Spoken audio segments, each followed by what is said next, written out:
What's good? What's good? It's the one and only, but what do I know? Boxing coming back at y'all with another one, man. So you know I like to keep you guys updated on everything. So I know I have not been posting in a few days, but your boy is now a father of 3. I just had my beautiful baby girl, September 12th. So you know things have just kind of been very busy for me and whatnot. So it's always a blessing to bring another child into the world. All right. So I am a girl dad, man. Shout out to all the girl dads out there. Shout out to all the fathers that's actually involved in their kids' life, man. Keep pushing, bro, because we need more of it. And to the guys that are not involved in their kids' life, man, you definitely don't deserve anything in this world. But except for just disappointments, because you're missing out. But anyways, all right, so we got Terence Crawford, man. We got Terence Crawford and Errol Spence possibly holding out on possibly a rematch for the fight. It has been derailed or whatnot. You guys know how I do it, so since I had a long introduction, I'm just gonna hop right into it, and then I'm gonna give my opinion about it. So, shout out to Boxing News 24/7. It says, complications for Terence Crawford versus Errol Spence rematch. All right, it says, Terence Crawford could push for concessions from Errol Spence for the rematch that potentially derail the fight.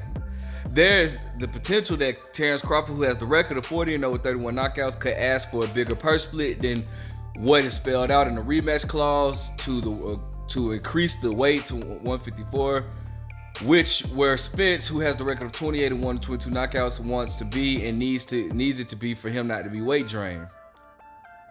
As the winner of the first fight, July 29th, Crawford can select the weight for the rematch with Spence, meaning that he can increase it to 154 or keep it at 147.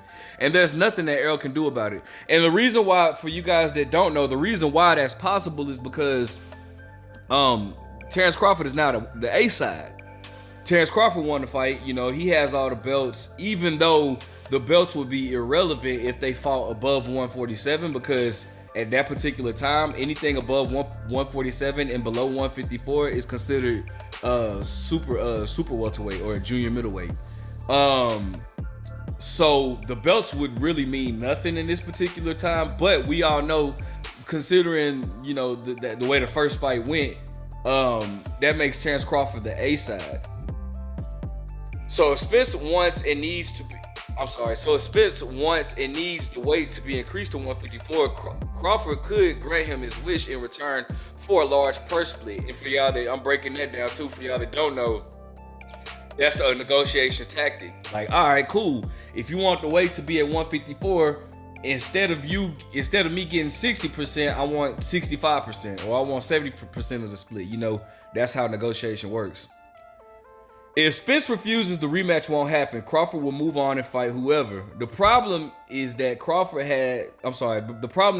has is he doesn't have anyone that he could fight for the time being that would bring him the payday he'd get fighting Spence again. So in effect, Crawford would be shooting himself in the foot if he attempts to play hardball by pressuring Spence for a larger purse split to raise the weight to 154.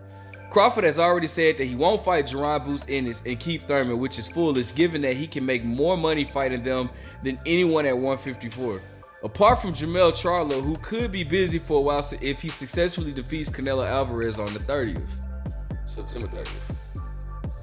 If Crawford chooses to muscle Spence for a bigger purse split, he would be doing himself a favor because he refuses.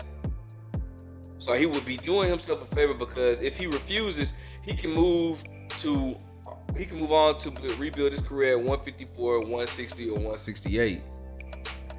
Granted, Spence wouldn't make the same kind of money he would have gotten fighting Crawford, but he saved himself from taking punishment fighting a weight class that he's too big to safely compete at this stage at 147 pounds.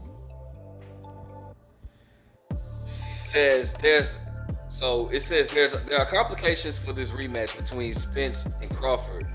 Potentially, yes, because the first fight was at 147. Errol said afterward that he is done at 147, but the winner of the first fight was able to select the weight for the second fight. So it's going to be up to Terence Crawford to select the weight for the rematch with Spence. If he wants to fight at 154, then no problem at all. But if Crawford decides he wants Errol Spence to make some concessions to move the weight up, then there will have to be some sort of negotiations, and I could see definitely some issues there. Will the rematch clause and the purse split already decide? With the rematch clause and the purse splits already decided ahead of time, this fighter X gets more if he wins and so forth. So what they're saying is the rematch clause is already they already set. Obviously, they already had the rematch clause, and the purse for the winner has already been set. Or the purse, when I say for the winner of the first fight, the purse for the second fight has already been set. Like so the winner gets 60% in the rematch, and the loser gets 40% in the rematch. You know what I'm saying? So, the winner of the first fight, should I say? I'm sorry, I'm trying to just break it down to layman terms, but the winner of the first fight gets 60% in the rematch, and the loser of the first fight gets 40% in the rematch, something like that. Those are not the exact percentages. I'm just throwing it out so you guys can see. So, yeah, a rematch at I'm sorry. So it says, we all know that Spence exercises rematch or whatnot, but let's go ahead and talk about it, man. All right, so let's talk about it. Let's break it down a little bit. All right. I have two ways that I look at this, all right?